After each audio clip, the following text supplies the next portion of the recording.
Okay, so here we are with our mid-July review. We're going to look at the cutting capabilities of both the Husqvarna 330X and the Honda Miimo 500. So as you can see, the Husqvarna unit is a lot newer, so looks a bit fresher. The Honda unit has a bit of corrosion on this main panel. I think last winter I didn't clear it out over the winter, and there was, you can see, kind of bits of grass under the blade, and I think it's spread into the metal of it. It seems to be working okay though. What's prompted me to do this video is actually the Honda was out cutting and started making a funny noise. It turns out actually one of the blades snapped, so it was running on 2 rather than 3 blades, so there was a lot of vibration. So you can see here I have one screw out here with no blade, and the second one blade and a screw, and you can see the way you get the build-up of grass around the screw. There's actually a bit of countersink. There's a new screw here. Bit of countersink around the screw to allow it to spin freely. It's actually quite good, because it means if it hits anything like that, the blade just goes in. Husqvarna has a similar design. Just leave that screw there. You can see there's actually quite a bit more cutting area on the Husqvarna, or sorry, on the Honda. I've got, just hold my hands like that and compare it to the Husqvarna.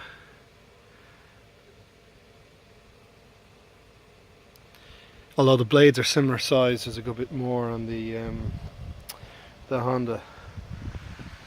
Go down and compare the blades. So from left to right here, we got the stainless screws for the Honda more, and stainless blades. Got a full set here. The new ones actually appear to have cutting edges on both sides, whereas the old one I'm taking off here only has a single side of a cutting edge. So they've probably upgraded the software to allow the motor to spin in both directions now, so I must get a software upgrade for it. Then if we move on, I just have the 2 blade types here for comparison. You can see both appear to be stainless. The Honda one's slightly longer. This one on the left is the Honda, Husqvarna on the right. You also see, sorry, covering one of the cameras here. The Husqvarna screw is like a cast screw, rather than the stainless Honda one. So I'd imagine if you left these guys in over the winter, they might get corroded more easily. Also, as regards removal, the Honda is a hex head, so you can use a hex screwdriver, or in this case I'm going to use a Allen key. The head, I've removed one blade here on the Husqvarna. You can see it's just a flat head, or Phillips, but not a very deep Phillips head, so if that got anyway stuck, I'd say you could get into trouble with rounding the head off the screw. It could be quite problematic.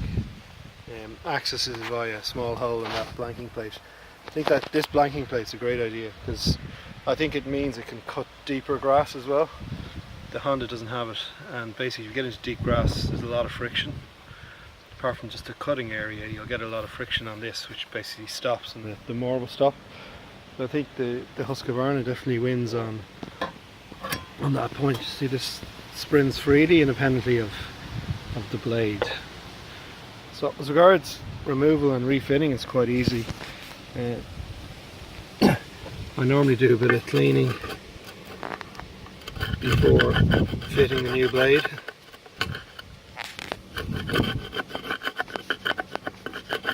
Like so. Bit bit of sandpaper as well. Maybe don't have time to do that now in the video. A bit trickier to do that on the Honda. You have to kind of line these up. Sorry, on the Husqvarna. Line these up and then use your screwdriver. So we move around here to the one I've removed.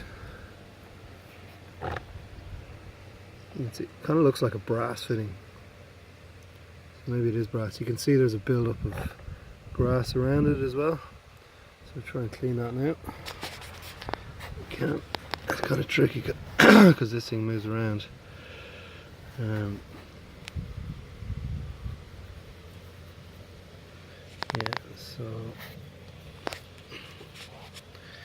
Yeah, I think I'll have to do it when I don't have the camera in my hand to clear that grass off.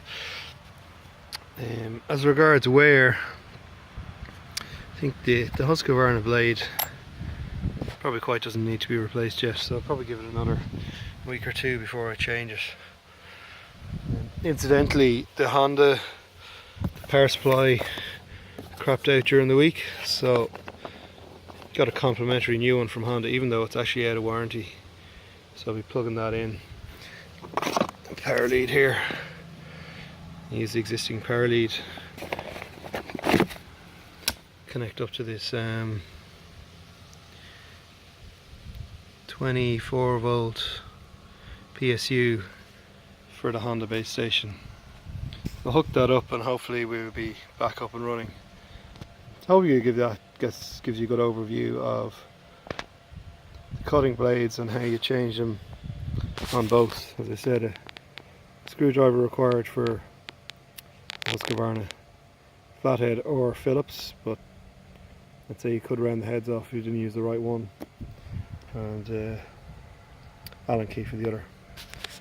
Alright guys, that's it for now. I might just pause here, fit the blades and then just wrap up. So just fitting just replacing the blade here now. Just refitting one of the old ones that I'd taken off to show you, and putting on one new one as well. So make sure I have the cutting surfaces the right way, so it appears to run clockwise. These new blades doesn't seem to matter because there's cutting surface on both sides. So screw in like so,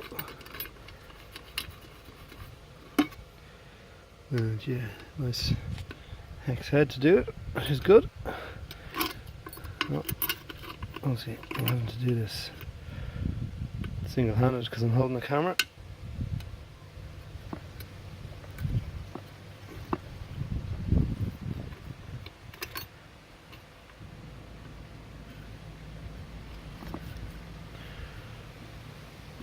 Okay, it's good and tight using the hex head. I've got 3 blades now, one fresh one, 2 existing ones. These don't look like they need to be replaced. Made sure they're good and tight. Incidentally, when I was trying to loosen these, this blade actually bent. The one I was trying to take off was actually so tight, the blade actually bent. Now, I tell you what, that didn't have a hex head, there's no way I would have got it off. So, it'd be interesting to see what would happen over the winter with the Husqvarna if it got corroded. So I'm going to refit the Husqvarna. You can see I've cleaned around where the grass was. You can see a kind of brass mount point there now. And we're just putting the screw, tighten her up with the screw now. Okay, so we've replaced one blade on the Honda and just refitted one blade on the Husqvarna. You can see the blade sticking out, they only about 10mm exposed. Honda there's a good bit more. You see they both spin fairly easily. Alright, good stuff. When we get them back cutting and see how they go. As I said, the Honda has a new PSU as a result of it tripping out the board last week. Got a free one under warranty.